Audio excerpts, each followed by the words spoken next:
Hello and welcome to our YouTube channel. Today we will start the topic Raoult's law.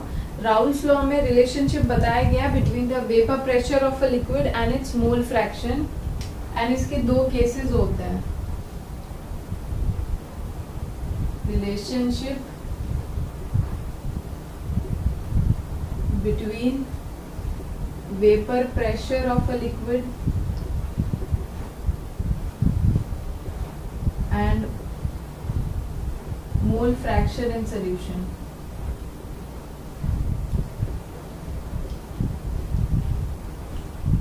मतलब ये है कि Raoult's law में जिस कंपोनेंट के वेपर प्रेशर की हम बात करते हैं उसी कंपोनेंट का हम मोल फ्रैक्शन सॉल्यूशन में कितना प्रेजेंट है इन दोनों के बीच का रिलेशनशिप ढूंढते हैं. एंड इसमें दो केसेस हैं. केस वन है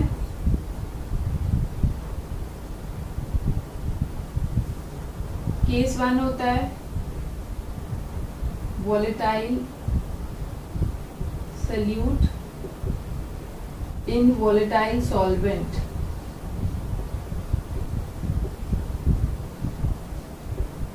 एंड हमारा केस टू क्या होता है? नॉन वोलेटाइल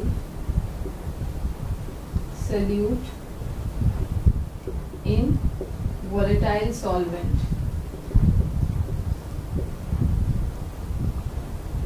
अब जनरली क्या होता है वोलेटाइल, इसमें वोलेटाइल और नॉन वोलेटाइल चीज आई है. वोलेटाइल हम क्या करेंगे, यहाँ पे लिक्विड्स को हमने वोलेटाइल कंसिडर किया है और नॉन वोलेटाइल सोल्यूशन चैप्टर में हम सॉलिड्स को कंसिडर कर रहे हैं. तो इसका मतलब हम इसे ये भी बोल सकते हैं कि हमारा सॉल्यूट भी क्या है, लिक्विड है, और हमारा सॉल्वेंट भी क्या है, लिक्विड है. मतलब ये हम लिक्विड इन लिक्विड पढ़ेंगे.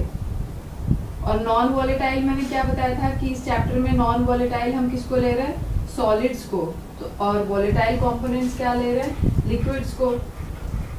तो यहाँ पे दूसरे केस में हम ये क्या हो गए सॉलिड्स और वोलेटाइल सॉल्वेंट क्या हो गए लिक्विड्स. तो ये वाला केस हम इस तरीके से भी पढ़ सकते हैं, सॉलिड्स इन लिक्विड्स. तो हम सबसे पहला केस स्टार्ट करेंगे लिक्विड इन लिक्विड या फिर वोलेटाइल सोल्यूट इन वोलेटाइल सॉल्वेंट. मतलब जो भी हमारा सोल्यूशन बनेगा उसमें हमारे दोनों ही कंपोनेंट्स वोलेटाइल होंगे, मतलब दोनों की टेंडेंसी होगी टू फॉर्म वेपर प्रेशर.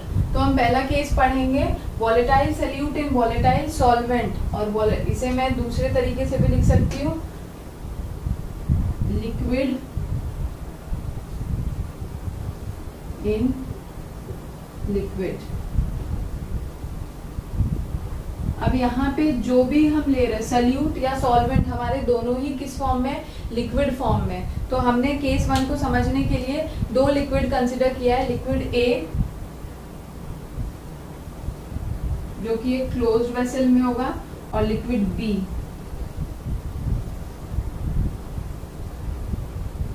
क्या होगा, प्योर स्टेट में प्रेजेंट होगा. एंड ये भी हमारा किस में प्रेजेंट होगा, pure state.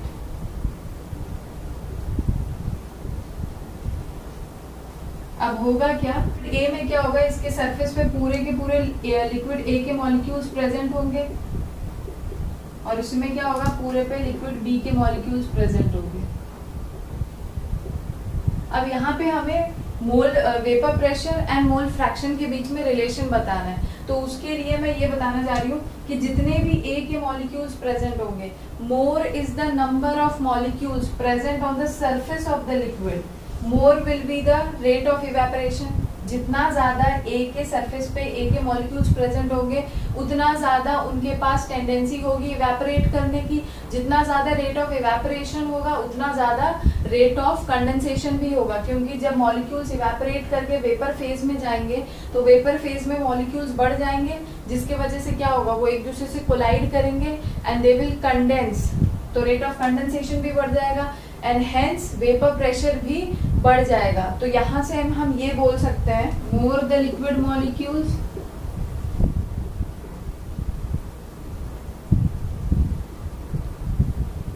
More will be rate of evaporation.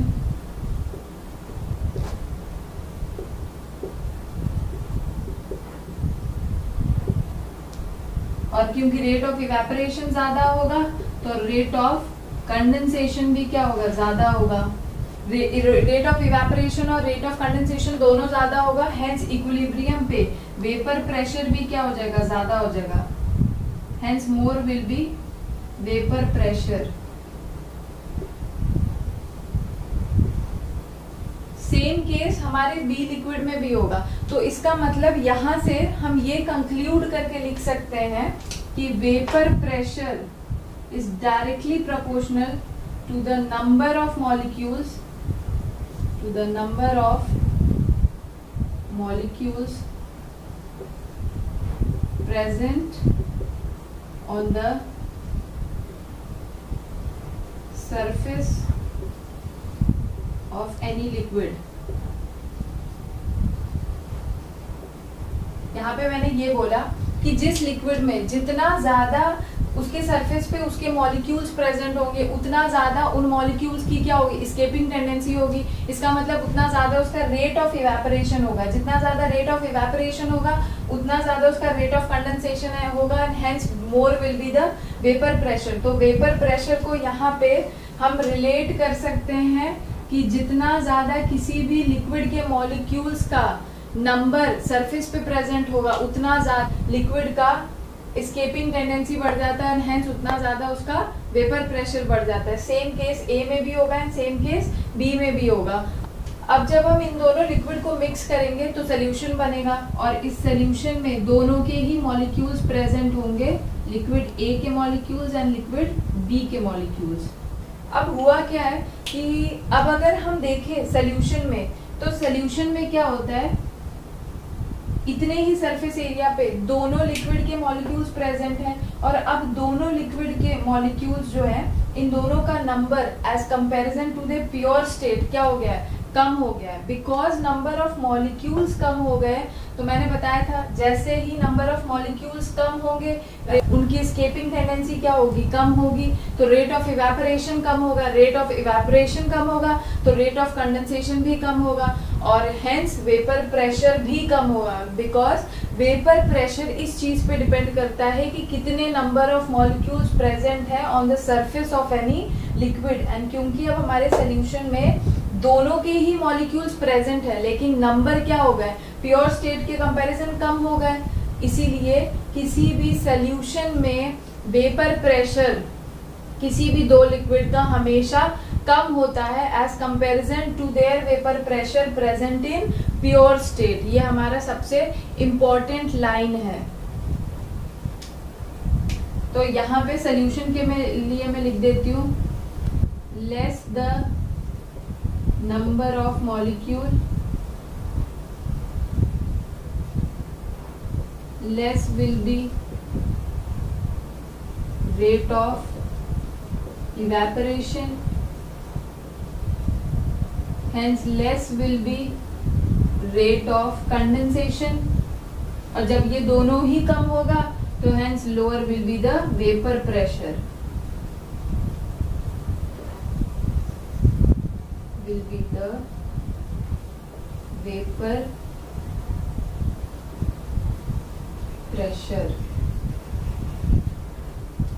तो यहां से मैं इस लाइन को अंडरलाइन कर देती हूँ, less the number of molecule hence less will be rate of evaporation, इसीलिए हमारा रेट ऑफ कंडेंसेशन भी क्या हो जाएगा, कम हो जाएगा और इसीलिए हमारा वेपर प्रेशर भी क्या हो जाएगा, कम हो जाएगा। तो यहाँ से ही हमें इस लाइन को याद रखना है कि किसी भी सोल्यूशन में दो लिक्विड को मिक्स करने के बाद उनका वेपर प्रेशर हमेशा कम हो जाता है as comparison to their vapour pressure present in pure state, because vapour pressure is directly proportional to the number of molecules present in any liquid. मतलब नंबर ऑफ मॉलिक्यूल्स को कोई हम क्या बोलते हैं, मोल फ्रैक्शन के टर्म में, जिस मॉलिक्यूल के फ्रैक्शन कम होंगे उनका वेपर प्रेशर कम होगा और यही रिलेशनशिप राउल्स लॉ में बताया गया between vapour pressure and mole fraction of a liquid. तो मैं इस लाइन को यहाँ पे लिख देती हूँ, in a solution of two volatile liquid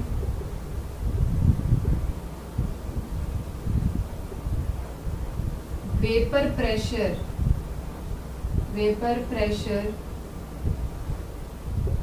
is always lower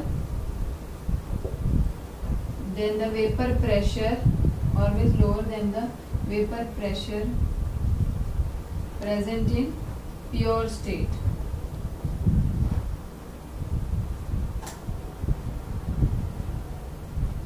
तो यही से राउल्स लॉ ने रिलेशन बताया था, लिक्विड में जितना ज्यादा उसके मॉलिक्यूल का फ्रैक्शन प्रेजेंट होगा उसका वेपर प्रेशर उतना ही ज्यादा होगा। अब हम राउल्स लॉ पढ़ेंगे। यहाँ पे क्या लिखा है, the partial vapour pressure of a particular liquid in a solution is directly proportional to the number of molecules of that liquid present in a solution, या फिर इसे हम इस तरीके से भी लिख सकते हैं, is directly proportional to the mole fraction of that liquid present in the solution. तो मैं यहाँ पे इसे number of molecules of that liquid को मोल फ्रैक्शन से अभी आप समझ सकते हैं।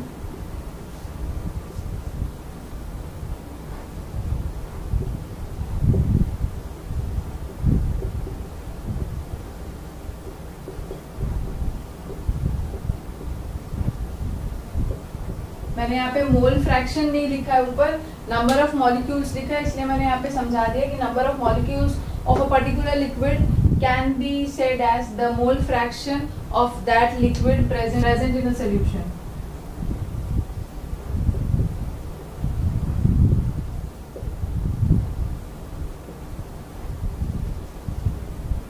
Present in solution. अब होता क्या है, पीछे मैंने दो केस बताए थे जिसमें कि मैंने प्योर स्टेट ए लिया था, प्योर स्टेट बी लिया था, और मैंने फिर बताया था कि हम दोनों को ही जब मिक्स करते हैं तो सोल्यूशन बनता है। अब क्या था कि मैंने बताया था सोल्यूशन में किसी भी दो कंपोनेंट का वेपर प्रेशर हमेशा कम होता है as comparison to their vapour pressure present in pure state. तो प्योर स्टेट के वेपर प्रेशर को हम यहाँ पे vapour pressure of pure state, जो मैं वहां पे बताना भूल गई थी, तो vapour pressure of pure state को हम पी नॉट ए से रिप्रेजेंट करेंगे।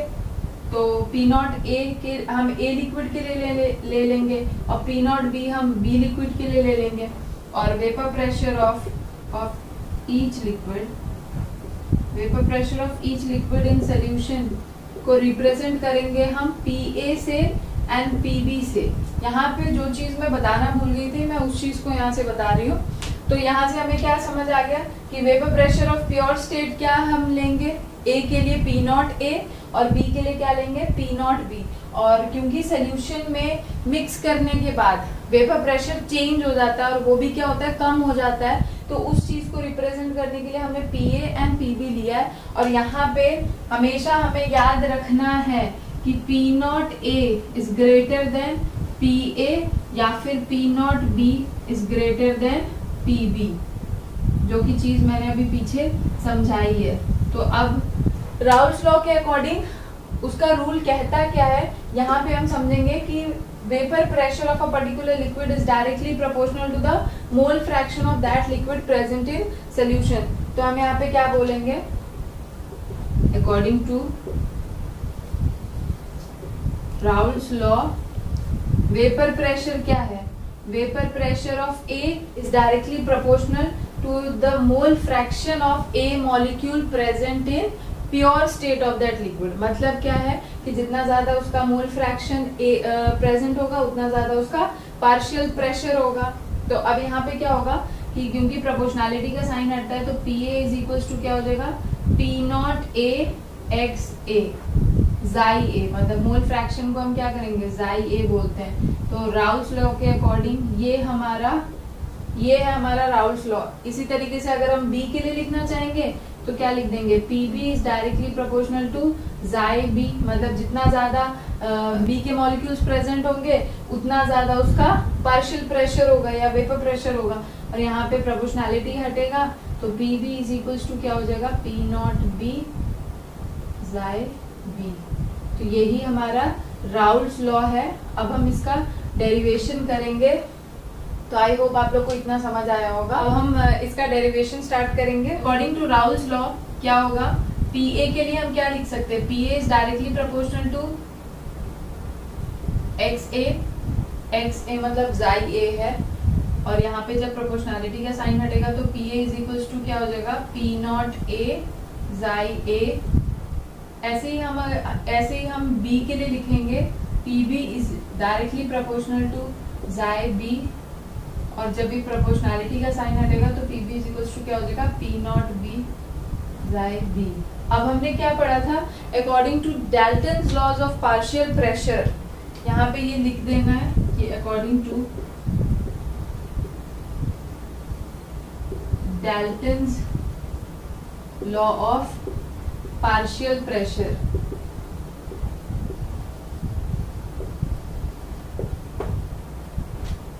P total partial pressure is always equals to sum of partial pressure of both the components। मतलब किसी भी सोल्यूशन का टोटल प्रेशर हमेशा दो कंपोनेंट, जो भी हमने दो कंपोनेंट्स मिक्स किए हैं उनके पार्शियल प्रेशर के सम के बराबर ही होगा। तो अब हम यहाँ पे इनकी वैल्यूज लिखेंगे। पी ए की वैल्यू हमने ऊपर क्या निकाला था, पी नॉट ए जाई ए प्लस क्या हो जाएगा, P naught B chi B. तो जैसे कि हमें पता है कि किसी भी दो कंपोनेंट के मोल फ्रैक्शन का सम हमेशा कितना होता है, 1। तो जाई ए प्लस जाई बी इज इक्वल्स टू कितना हो जाएगा, 1। अगर हम यहाँ पे जाई ए की वैल्यू निकालेंगे तो ये कितना हो जाएगा, 1 माइनस जाई बी। तो अब ये वैल्यू हम क्या करते हैं, इस वाले इक्वेशन में पुट करते हैं। तो मान के चलिए ये हमारा इक्वेशन 1 है, ये इक्वेशन 2 है, और ये हमारा इक्वेशन 3 था। Putting this value, putting the value of A in equation 3। अब क्या होगा, यहाँ पे जब हम वैल्यू रखेंगे तो P नॉट A जाई A की जगह हम क्या लिखेंगे, 1 माइनस जाई B प्लस क्या हो जाएगा, P नॉट B जाई B।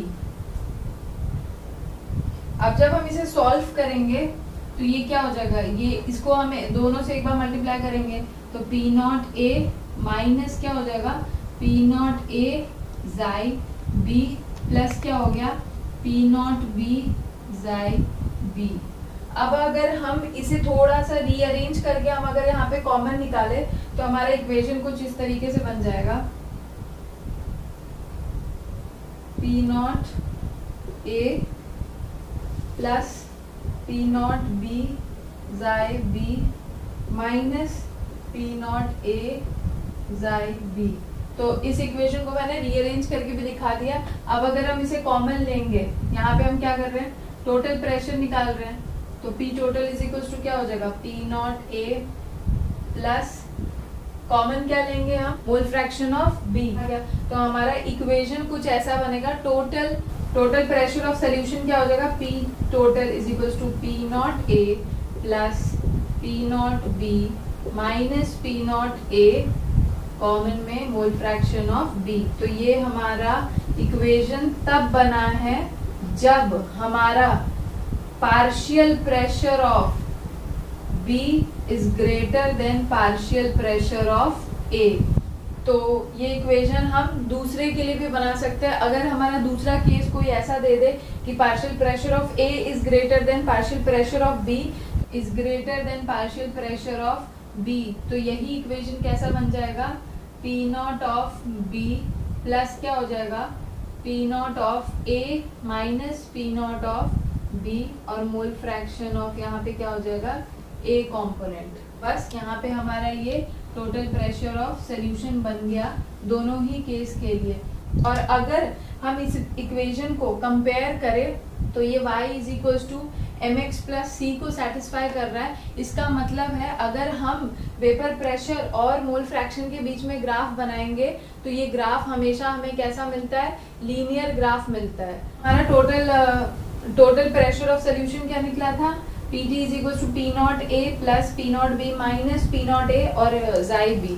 तो यहाँ से अगर हम देखें तो ये जो इक्वेशन है, ये equation y is equal to mx plus c को सेटिस्फाई कर रहा है। मतलब ये क्या हो गया, mx प्लस c। तो इसका मतलब ये है कि यहाँ पे partial pressure is a linear function of its mole fraction. तो यहाँ पे मैं ये लिख देती हूँ, hence vapour pressure is a linear function of mole fraction. That means we will get a straight line when vapor pressure is plotted against mole fraction. Straight line graph will be obtained between vapor pressure and mole fraction. और हम लोगों को अब graph समझने के लीन equations को ध्यान में रखना है। एक तो ये हमारा ये वाला equation total pressure of solution का है, और एक ये equation that is PA is equals to P naught A Xi A, ये इक्वेशन हम लोग को एक ध्यान रखना है। और एक दूसरा B के लिए PB is equals to P naught B Xi B। तो इन तीन इक्वेशंस के थ्रू हम अपना अब ग्राफ प्लॉट करेंगे। क्या करेंगे, हमें यहाँ से तो पता चल चुका है कि हमारा वेपर प्रेशर और मोल फ्रैक्शन का ग्राफ कैसा बनना है, स्ट्रेट लाइन बनेगा। तो इस ग्राफ को समझने के लिए सबसे पहला एक पॉइंट आप लोग को और याद रखना पड़ेगा कि मैंने बताया था किसी भी दो कंपोनेंट का मोल फ्रैक्शन का सम हमेशा कितना होता है, 1 होगा। तो अब हम इस ग्राफ को जब प्लॉट करेंगे तो इस ग्राफ में होगा क्या, पे हम वेपर प्रेशर को प्लॉट करेंगे और यहाँ पे क्या होगा, मोल फ्रैक्शन को प्लॉट करेंगे। मतलब ये हमारा वाई एक्सिस हो गया, ये एक्स एक्सिस हो गया। ग्राफ कुछ इस तरीके का इसीलिए है क्योंकि हम ए कंपोनेंट का भी ग्राफ इसी में बना रहे हैं और बी कंपोनेंट का भी ग्राफ क्या हो रहा है, इसी में बना रहे हैं। तो अब होगा क्या कि हमने क्या बोला कि x Xi A plus Xi B is equal to 1 है।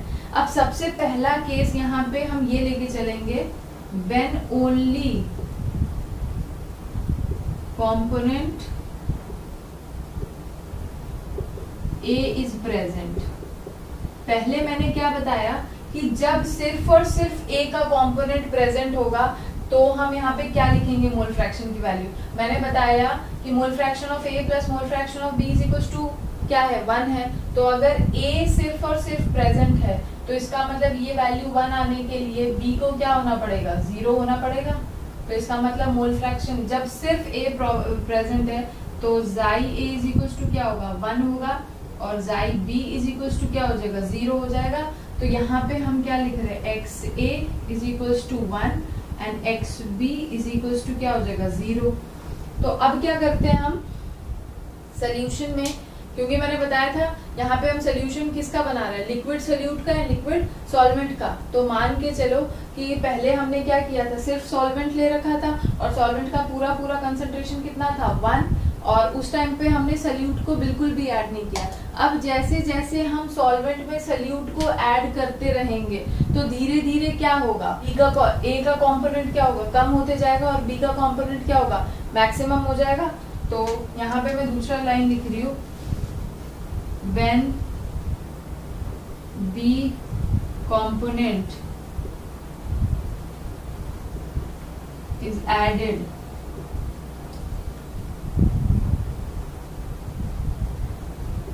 slowly, then mole fraction of A decreases and B increases। मैंने यही बताया कि अब जैसे जैसे हम B का कंपोनेंट ऐड करते चलेंगे वैसे वैसे क्या होगा, B यहाँ पे मतलब अब जैसे जैसे हम इस तरफ बढ़ रहे हैं तो हमने क्या किया, B का कंपोनेंट बढ़ा दिया और A का कंपोनेंट क्या हो जाएगा, जब B बढ़ेगा तो A क्या होगा, घटेगा, क्योंकि हमें ओवरऑल सम हमेशा क्या लाना है, 1 ही लाना है। तो फर्स्ट के लिए ये था, सेकेंड केस में क्या था हमारा, Xi A plus Xi B is equal to 1 था। अब हमारा क्या है, B का कंपोनेंट बढ़ गया है, तो B का कंपोनेंट बढ़ते बढ़ते मैक्सिमम कितना हो जाएगा, 1 ही तो होगा। तो जब ये 1 होगा तो इसको क्या होना पड़ेगा, 0 होना पड़ेगा यहाँ पे 1 लाने के लिए। तो इसका मतलब यहाँ पे XA इज इक्वल टू क्या हो जाएगा, 0 and XB is equal to क्या हो जाएगा, 1। तो यहाँ पे ये किस हिसाब से लिखा हुआ है वो मैंने आप लोगों को समझा दिया है। अब हम क्या करेंगे, धीरे धीरे ये वैल्यू पुट करना स्टार्ट करेंगे। अब हम क्या करेंगे, सबसे पहले इस इक्वेशन में एक बार एक्स ए की वैल्यू 1 रखेंगे और एक बार एक्स ए की वैल्यू 0 रखेंगे।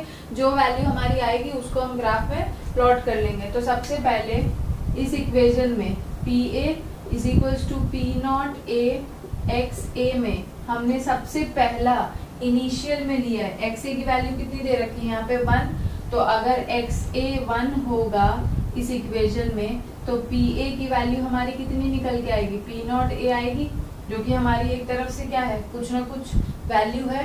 तो मान लीजिए हम उसको यहाँ पे प्लॉट कर लेंगे, दैट इज पी नॉट ए, ये हमारी वैल्यू आ गई जब एक्स ए हमारा क्या था 1 था। अब हम क्या करेंगे, इसी में जब एक्स ए हमारा क्या हो गया 0 हो गया, ये एक्स ए 0 कब होगा, जब हम बी का कंपोनेंट ऐड करते चलेंगे तो ए का कंपोनेंट क्या होगा, धीरे धीरे ऑलमोस्ट कम होते जाएगा। तो अब जब एक्स ए 0 होगा तो यहाँ पे अगर ये 0 होगा तो ये ओवरऑल वैल्यू कितनी हो जाएगी, 0 हो जाएगी। तो इसका मतलब P A is equals to क्या होगा 0। इसका मतलब जब एक्स ए की वैल्यू 0 थी तो हमारा पार्शियल वेपर प्रेशर ए का कितना आया, 0 आया, जो कि हम यहाँ पे कुछ प्लॉट कर लेंगे। तो अब अगर हम इन दोनों लाइन को ज्वाइन करेंगे तो हमें कुछ ऐसा स्ट्रेट लाइन मिलेगा। तो ये एक तरफ से हम ये कह सकते हैं, ये लाइन किसके लिए, P A is equals to P naught A x A का ये लाइन है। अब हम क्या करेंगे, सेम वैल्यू हम पी बी के लिए पुट करेंगे। P B is equals to क्या होता है, P naught B chi B. तो अब क्या करेंगे हम, एक बार जाई बी की वैल्यू यहाँ पे क्या थी, मोल फ्रैक्शन ऑफ बी क्या था, 0 था। तो अगर मोल फ्रैक्शन ऑफ बी 0 होगा तो पार्शियल प्रेशर ऑफ बी भी कितना हो जाएगा, 0 हो जाएगा। इसका मतलब ये है कि यहाँ पे पार्शियल प्रेशर 0 आएगा। अब हम क्या करेंगे, जब यहाँ पे क्या हुआ है, मोल फ्रैक्शन ऑफ बी इंक्रीज किया है, कितना पहुंचा 1। तो अगर मोल फ्रैक्शन ऑफ बी हम 1 लेते हैं तो हमारी वैल्यू कितनी हो जाएगी, P B is equals to क्या हो जाएगा, पी नॉट बी, जिसे हम यहाँ पे कहीं प्लॉट करेंगे। और मैंने पीछे इक्वेशन में बताया था कि यहाँ पे इस वाले इक्वेशन के लिए हम क्या बोलेंगे कि हमारा पार्शियल प्रेशर ऑफ बी जो है वो पार्शियल प्रेशर ऑफ ए से ज्यादा है। तो इसीलिए हम क्या करते हैं कि ये जो पी नॉट बी की वैल्यू आ रही है वो हम थोड़ा सा ए के लेवल से ऊपर बनाएंगे। तो ये हमारा क्या हो गया, पी नॉट बी। तो अब अगर हम इसे ज्वाइन करेंगे तो ये हमें कुछ स्ट्रेट लाइन मिलेगा।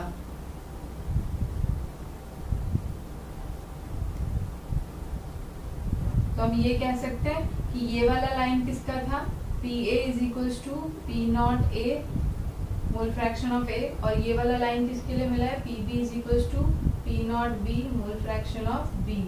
अब क्या करेंगे, हमने इंडिविजुअली इन दोनों इक्वेशन को तो यूज कर लिया। अब हमें कौन सा इक्वेशन यूज करना है, टोटल प्रेशर। अब हम क्या करेंगे, total vapour pressure of solution निकालेंगे। तो यहाँ पे हमें दिख रहा है कि इसमें इक्वेशंस में वेपर प्रेशर की वैल्यू हम एक ही तरीके से ला सकते हैं अगर हम मोल फ्रैक्शन ऑफ बी का वैल्यू चेंज करें 1 से 0। तो यहाँ पे हम क्या करेंगे, एक बार इस इक्वेशन में फॉर इक्वेशन थर्ड हम एक बार क्या लेंगे, एक्स बी की वैल्यू एक बार हम 0 ले लेंगे।